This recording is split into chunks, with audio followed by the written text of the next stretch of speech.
Hello guys, and welcome back to another disappointing products video. Now, I haven't done one of these in ages, mainly because most of the time when I try new products I do put quite a lot of research into it, and therefore I don't end up trying a huge amount of products that are terrible.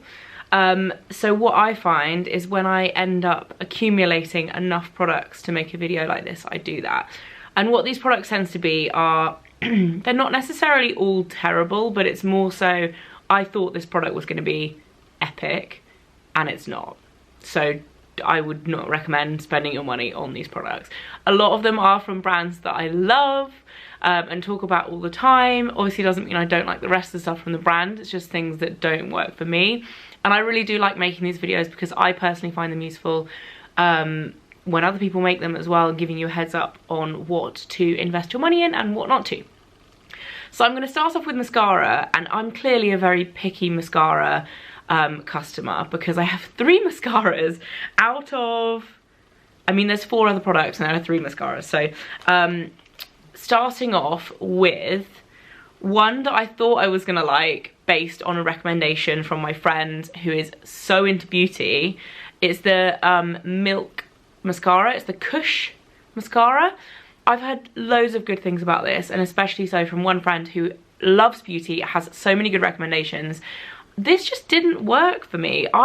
It looks like it's going to be hugely volumizing. It's got a massive wand. The packaging is really heavy. I just felt like I couldn't easily build up volume with this, and like it took a long time. It didn't look bad, but it wasn't like knock your socks off either. And bearing in mind it's quite a pricey mascara, I think it was about $25. I bought it when I was in New York. When was that? Back in April. Like I said, it takes me a while to accumulate these products, and I was just really underwhelmed by this. This was one I actually did buy myself as well. Another one that I was really disappointed in is the Tarte Big Ego Mascara, and I mean look at the packaging of this. You can tell why I wanted to love this. It's neon pink with gold writing.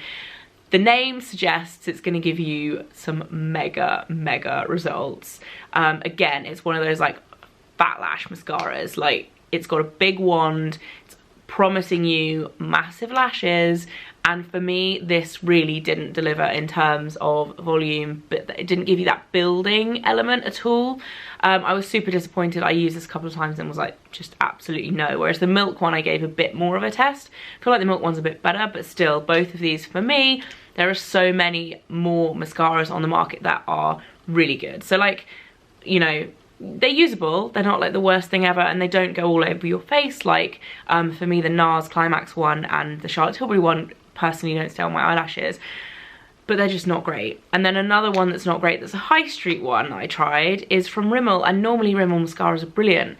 This is the Wonderlux volume. I don't know if any of you guys have tried this one, but for me this is the polar opposite of the name, like zero volume building ability. So all just 3 very blah mascaras for you there that I wouldn't recommend trying. I've got many other recommendations for a good mascara. The other makeup products that disappointed me over the past few months, the first one was from Estée Lauder, which pains me to say because it's actually part of their double wear range, and normally their double wear range is fantastic.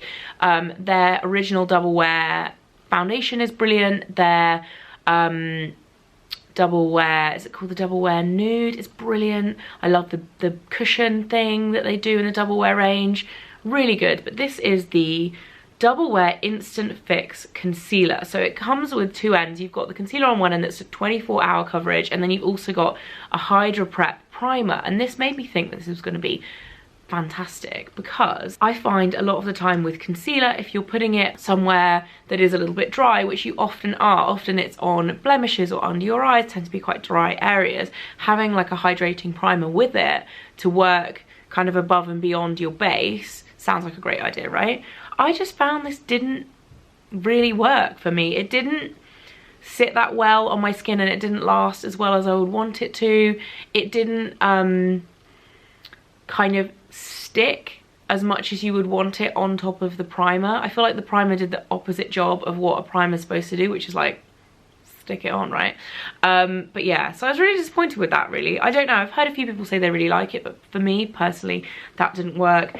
And then another one that I know is a massive seller is the Charlotte Tilbury JK Magic lipstick, and I have to say this was an error on my behalf picking this shade, because for me this shade is way too pale.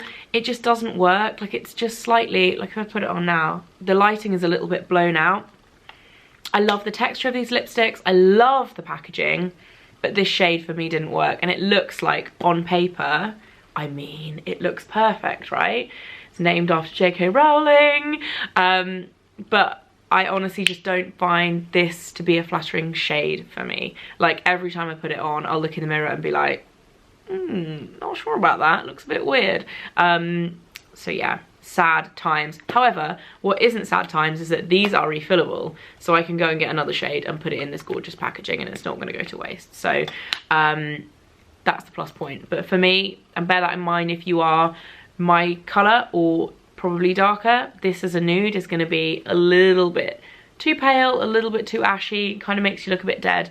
If you're very, very pale, it'll probably work for you. Doesn't work for me.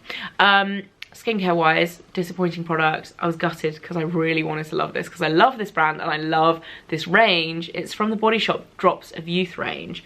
How good does this sound? Youth Liquid Peel with 3 plant stem cells.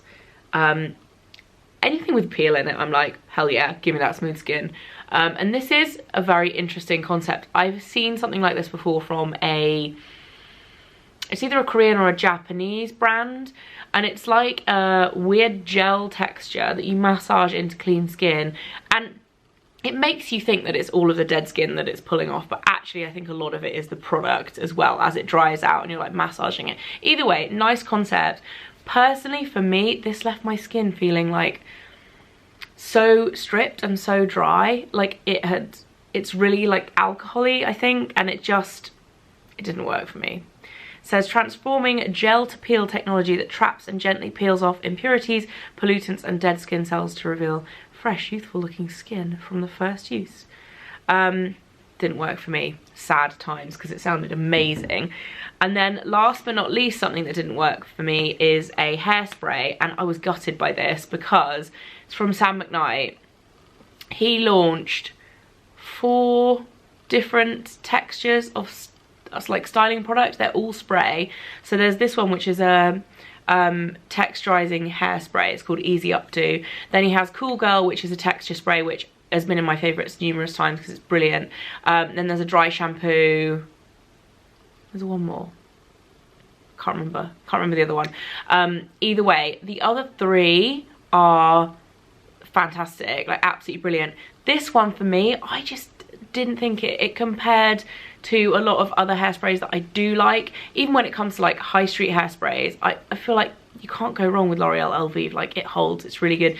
This I found really sticky in the hair, so even if you were doing a hairstyle that you wanted to hold, I actually did my friend's hair, not for her wedding day, but for the night before her wedding day.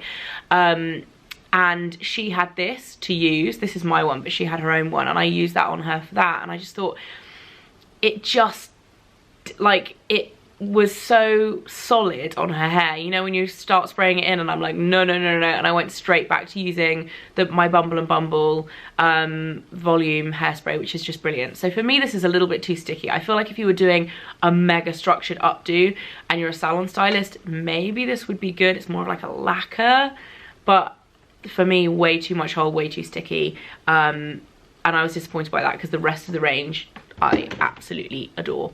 So yeah, that is it for my disappointing products. I hope this helped some of you guys if you're thinking about buying them, or if you think about buying a new version of a mascara and it tells you what not to buy. Yeah, hope you guys enjoyed it, and I'll see you very soon. Bye.